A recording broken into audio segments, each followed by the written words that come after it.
Ravi de vous retrouver dans notre émission transfrontalière. Bonjour à tous. Ich freue mich sehr, Sie heute zu unserer Sendung begrüßen zu dürfen. À l'heure où les musées sont fermés, on va parler de peinture à ciel ouvert, on va parler de street art. Rendez-vous aujourd'hui dans une cité de Saarbrück, la Volstahöhe. Elle est jalonnée de peintures, d'œuvres artistiques comme celle qui se trouve derrière moi. Je rejoindrai tout à l'heure Pascal Hert, c'est l'un des 6 graffeurs qui a réalisé cette petite merveille, mais auparavant, le sommaire. Des scientifiques sur la piste des cigognes. Comment ? Grâce à un projet de balise pour suivre les migrations de ces grands échassiers. Direction Kröppen, où un nouveau supermarché allemand s'est implanté à la frontière. De quoi intéresser les clients français. On partira en randonnée dans les forêts du Palatinat avec pour objectif le majestueux rocher du Altschlossfelsen, surnommé le rocher du Colorado. Puis le graffeur sarrois Pascal Hert nous parlera de son art et de sa dernière création. Mais commençons par une belle initiative. Chaque année, en cette période de l'année, les cigognes viennent d'Allemagne pour nicher en France.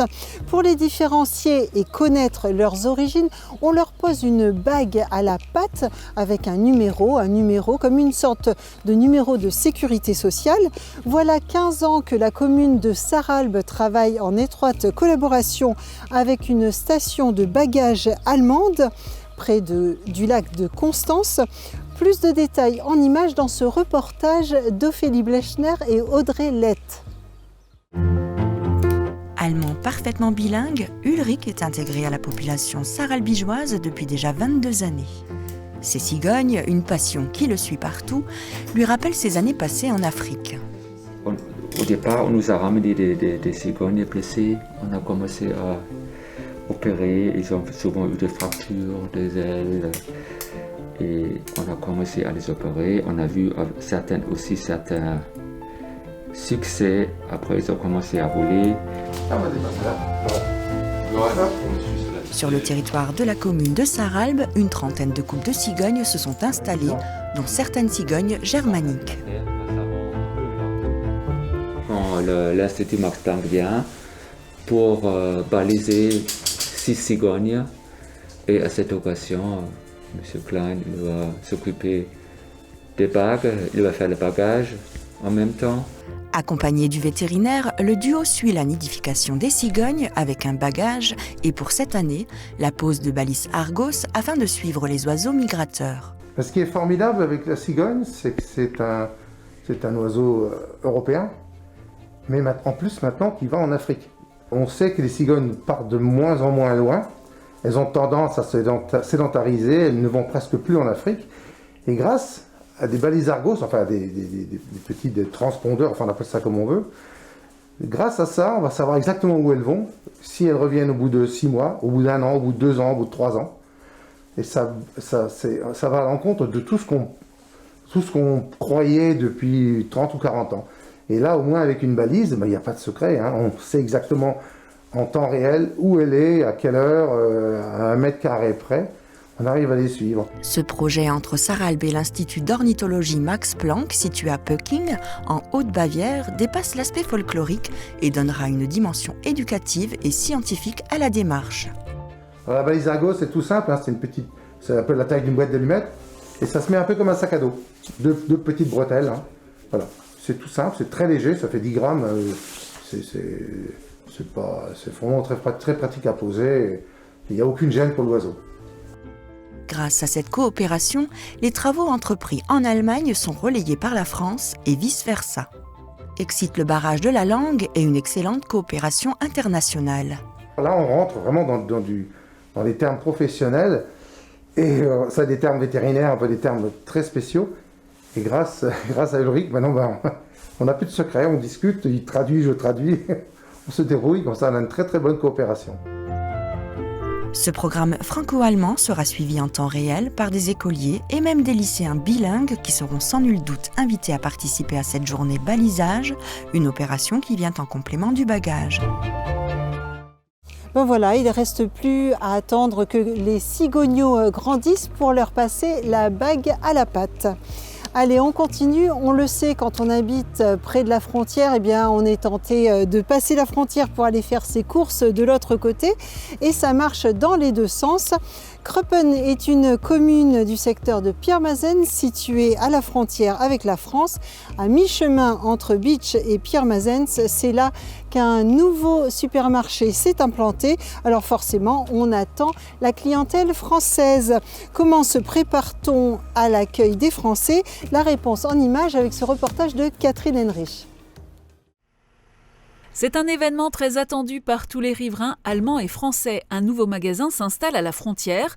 800 mètres carrés dans sa totalité, dont 700 mètres carrés de surface de vente. C'est juste ce qu'il faut pour ce secteur. Ja, das Einzugsgebiet ist sehr groß. Dann direkt die französische Grenze in unmittelbarer Nähe. Und da hat man sich gedacht, das ist von der Größe passend. Sa position à la frontière n'est pas anodine. On se trouve à 100 mètres de la station essence, à 3 km du premier village français et sur la route principale qui relie Bitche à Pirmasens. Warum der direkt an der Grenze steht, das hat ganz einfach die Bedeutung, dass bei uns in der ganzen Region mit dem Weggang vom Markt in Villingen keine Lebensmittelnahversorgung mehr war und deshalb die ganze Region unterversorgt war. Wir hatten jetzt die Möglichkeit, diesen Markt bei uns anzusiedeln. Und Sie wissen ja selbst, von uns aus braucht man 10 Minuten nach Pirmasens, man braucht 20 Minuten nach Bitche. Das heißt, wir liegen genauso zwischendrin. Und deshalb hat es sich halt angeboten, an dieser Stelle dieses Versorgungsgebot oder diese Lücke zu schließen. Le projet de la commune englobe également la création d'un nouveau lotissement dans le prolongement de la voie d'accès au magasin. Et la dimension franco-allemande est au cœur de ce projet. Und Sie sehen ja selbst, der Markt ist deutsch-französisch ausgelegt, ne? Das ist zweisprachig. Wir haben uns bemüht, auch französische Kräfte hier einzustellen. Die Straße, die hier hoch zum Markt führt, hat in Anlehnung an unsere Freundschaft zu Frankreich den Namen Bellevue bekommen. Und auch außerhalb vom Markt soll nochmal die deutsche und die französische Fahne angebracht werden, um auf diese enge Bindung hinzuweisen. Depuis la mise en route du projet et l'ouverture aujourd'hui, il n'aura fallu que 3 ans, un record pour une telle réalisation. Les travaux ont démarré en mai, retardés par la pandémie. L'ouverture qui devait se faire en décembre a pris 3 mois de retard. Pandémie oblige, il n'y aura pas de grande fête pour marquer le coup et la partie salon de thé ne sera pas accessible tout de suite. En cette période de crise sanitaire, se balader en forêt fait un bien fou, surtout que les forêts du Palatinat se prêtent aux randonnées en toute saison. Aujourd'hui, on vous propose de découvrir l'une des plus belles et des plus importantes formations rocheuses de la région. Je veux parler du Altschlossfelsen. Ça tombe bien, c'est la randonnée préférée de notre infatigable reporter Catherine Henrich.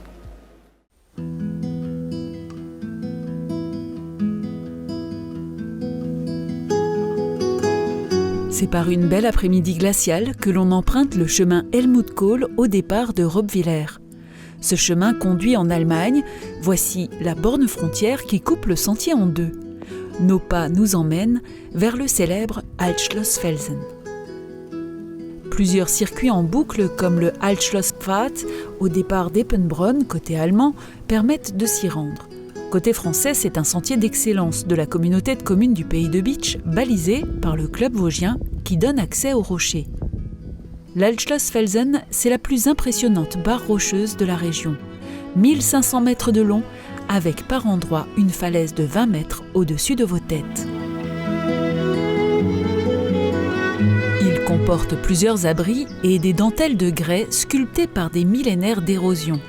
Avec ses couleurs et ses dimensions, il n'a pas volé son surnom de Colorado.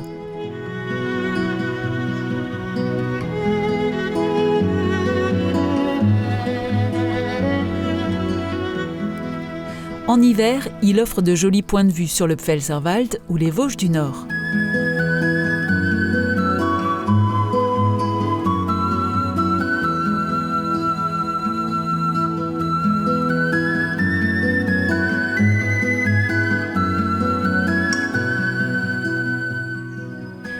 Si les randonneurs l'apprécient beaucoup à la belle saison, Quelques jours de grand froid rendent le rocher particulièrement spectaculaire.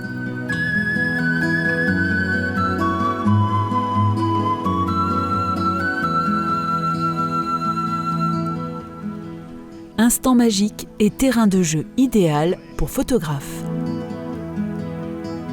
L'Altschlossfelsen est remarquable à plus d'un titre. Ses polissoirs font partie des incontournables curiosités et sont aussi la preuve que les lieux sont appréciés des humains depuis très longtemps.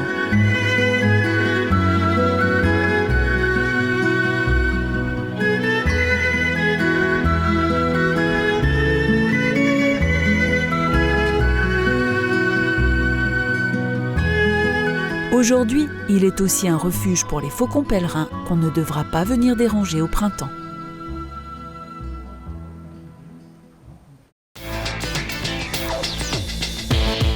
Notre invité ce mois-ci s'appelle Pascal Herth. Âgé de 40 ans, Pascal vient de Saarbrück et a passé toute sa vie dans la cité de la Folsterhöhe. Artiste indépendant, ce passionné de street art est l'un des auteurs d'un graffiti monumental de 42 mètres de haut. Hallo Pascal. Hallo, hallo.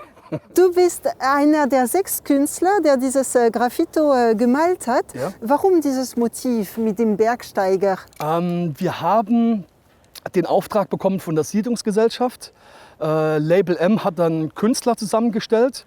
Wir haben dann 30 verschiedene Vorlagen entworfen gehabt und die Siedlungsgesellschaft hat sich letztendlich dann für den Bergsteiger entschieden. Was heißt das? Warum Bergsteiger? Einen Bergsteiger kann man halt verschieden interpretieren. Er kann hochsteigen, er kann aber auch absteigen. Für uns ist es ein Symbol, damit, auch wenn der Weg steinig ist und mühsam, am Ende wird es sich dann rentieren. Also immer kämpfen und glaub an deine Träume und immer geradeaus. Das ist wichtig. Wie viele Spraydosen habt ihr gebraucht für so ein Gemälde? Für das Gemälde haben wir 800 Spraydosen gehabt, haben aber auch mit Mischtechnik gearbeitet. Das heißt, überwiegend haben wir mit Streichfarbe gearbeitet und dann die Schattierungen und haben wir alles mit den Sprühdosen gemacht. Mhm. Von wo kann man das Motiv sehen? Von wo aus? Das Motiv sieht man am besten hier, wenn man auf die Folsterhöhe kommt. Dann hat man natürlich das direkt im Blick. Ansonsten von Frankreich aus kann man es halt von Spichern kann man sehen, Spicherer Berg. Und von Habsterdijk kann man es gut sehen. Mhm. Okay. Du arbeitest manchmal mit französischen Künstlern. Ja. Wie ist die Akzeptanz heutzutage mit dem Street Art? Ja gut, die Akzeptanz ist wirklich gestiegen. Wir haben jetzt 2021. Mittlerweile sollte schon jedem Graffiti auch ein Begriff sein. Und damit Graffiti-Sprüher jetzt nicht unbedingt Vandalisten sind, sondern auch Künstler. Und dementsprechend ist die Akzeptanz also schon gestiegen halt für unsere Kunst. Ja. Du lebst hier seit immer? Ich wohne schon immer hier, ja. Ja. Wie ist das Leben hier? Wie hat sich die Siedlung entwickelt? Die Siedlung hat sich jetzt durchaus alles zum Positiven entwickelt. Früher war es natürlich etwas anders da. Da gab es natürlich Probleme, aber die gab es natürlich auch überall. Also heutzutage, ich wohne halt hier mit meiner Frau und mit meinem Kind und wir leben ein ganz normales Leben halt. Mhm. Ich frage nur, weil vor 2 Jahren gab es diesen Beitrag, ziemlich negativen Beitrag über die Siedlung, vom Spiegel gedreht. Es war die Rede von Drogen, Gewalt. Entspricht das der Wirklichkeit? Nein, also das entspricht nicht der Wirklichkeit. Das war komplett übertrieben, überspitzt und die Leute, wo das Interview da geführt haben, die sind auch bezahlt worden, damit die praktisch das reden vor der Kamera. Also alles nur gestellt. Ja. Okay. Ja. Du bist ein selbstständiger Künstler. Pascal, wie ist deine Situation in dieser schwierigen Covid-Zeit? Die Situation ist im Moment sehr, sehr schwierig, weil ich halt sehr viel Jugendarbeit mache und das fällt natürlich jetzt alles weg. Ich bin halt schon am Kämpfen. Von daher bin ich halt froh für jeden Auftrag. Meine Instagram-Seite ist pass-117. Wenn jemand ein Graffiti wünscht, ist er bei mir an der richtigen Adresse auf jeden Fall. Genau. Ja. Und wer weiß, vielleicht hat jemand Interesse. Ja, gerne. Meldet euch. Alles Gute, Pascal. Vielen Dank. Danke für dieses Interview. Schönen Tag noch. Tschüss. Danke, ciao. L'heure est venue de refermer notre émission transfrontalière. Merci de l'avoir suivie. C'est toujours pour moi un grand plaisir de la présenter. On se retrouve le mois prochain. Tschüss, bis bald.